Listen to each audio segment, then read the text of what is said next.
Baik, am yaitu artinya umum, merata, dan menyeluruh. Sedangkan menurut istilah adalah suatu lafaz yang dipergunakan untuk menunjukkan suatu arti yang dapat terwujud pada satuan susunan banyak.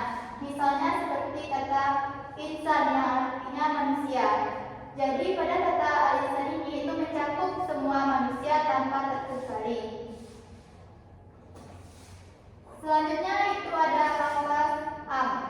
Yang pertama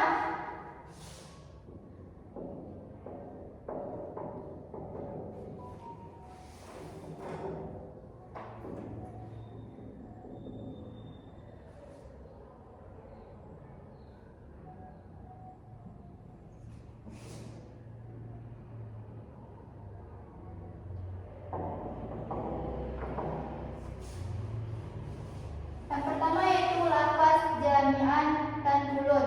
Seperti pada firman Allah surah Al-Imran yaitu kullu nafsin dha'iqatul maut, yang berarti tiap-tiap yang berjiwa akan merasakan mati. Jadi siapa saja yang bernyawa pasti akan mati, dan apa saja semua yang ada di muka bumi dijadikan Allah Subhanahu wa taala untuk manusia. Jadi pada kata kullu itu terdapat lafaz am. Yang kedua yaitu lafaz mufrad yang dimanfaatkan oleh al yang menunjukkan jenis azaniyah, seperti pada firman Allah azaniyatu wazani fajlidu kulla wahidin minhuma mi'ata jaldah, yang artinya perempuan berzina dan laki-laki yang berzina maka adalah tiap-tiap seorang dari keduanya 100 kali derah. Jadi semua yang berzina, mustan baik perempuan maupun laki-laki, wajib didera sebanyak 100 kali.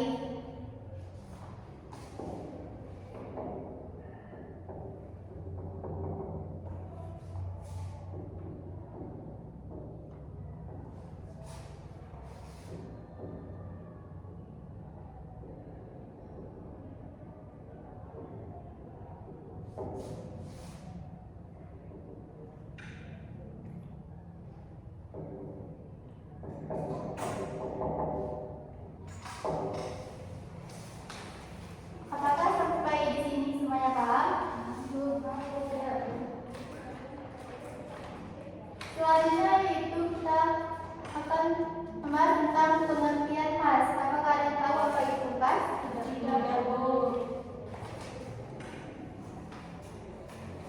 Khas artinya menurut bahasa yaitu tertentu, sedangkan menurut istilah adalah lafaz yang menunjukkan makna tertentu atau terbatas, yaitu menunjuk pada suatu individu, jenis atau bilangan tertentu saja. Misalnya pada kata allazina amanu yang artinya wahai orang-orang yang beriman. Pada lafaz allazi amanu itu adalah lafaz khas karena hanya berlaku bagi orang-orang yang beriman saja, bukan semua manusia. Dan juga pada lafaz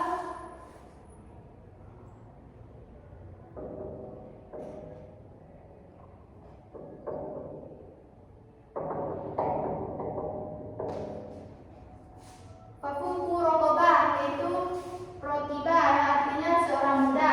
Pada prokiba ini itu termasuk lafaz khas karena menunjukkan satu jenis budak. Selanjutnya yaitu bentuk lafaz khas. Yang pertama yaitu lafaz khas berbentuk mutlak, yaitu lafaz khas yang tidak ditentukan dengan sesuatu. Contohnya yaitu hukuman bagi pelaku zina mustan yaitu 100 kali derah, maka sanksi hukuman tersebut tidak boleh kurang atau lebih dari 100 kali derah. Kedua yaitu lafaz khas berbentuk khas muqayyad yang ditentukan dengan sesuatu. Apabila lafaz khas yang mutlak itu ditemukan berada dalam tas lain dan diterangkan secara muqayyad, sedangkan topik pembicaraannya sama, maka semua hukumnya harus ikut sama. Seperti contoh dalam surah Al-Maidah ayat 3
contohnya adalah al-insana, yang berarti manusia. Selanjutnya adalah kaidah khas, yang berarti khas berasal dari bahasa Arab yang berarti menurut bahasa arti tertentu. Contohnya allazina amanu, yaitu orang-orang yang beriman. Sedikit dari saya kembalikan kepada Ibu. Terima kasih dari Apres kepada Kusna. Nah, jadi am itu artinya umum, yaitu lafaz dipergunakan untuk menunjukkan suatu arti yang dapat terwujud pada satu satuan banyak tanpa batas. Sedangkan khas itu secara bahasa artinya tertentu atau terbatas. Sedangkan menurut istilah itu lafaz yang menunjukkan makna tertentu atau terbatas, yaitu menunjuk pada satu individu, jenis atau bilangan tertentu saja. Mungkin sekian pembelajaran kita pada hari ini. Untuk minggu besok kita akan mempelajari tentang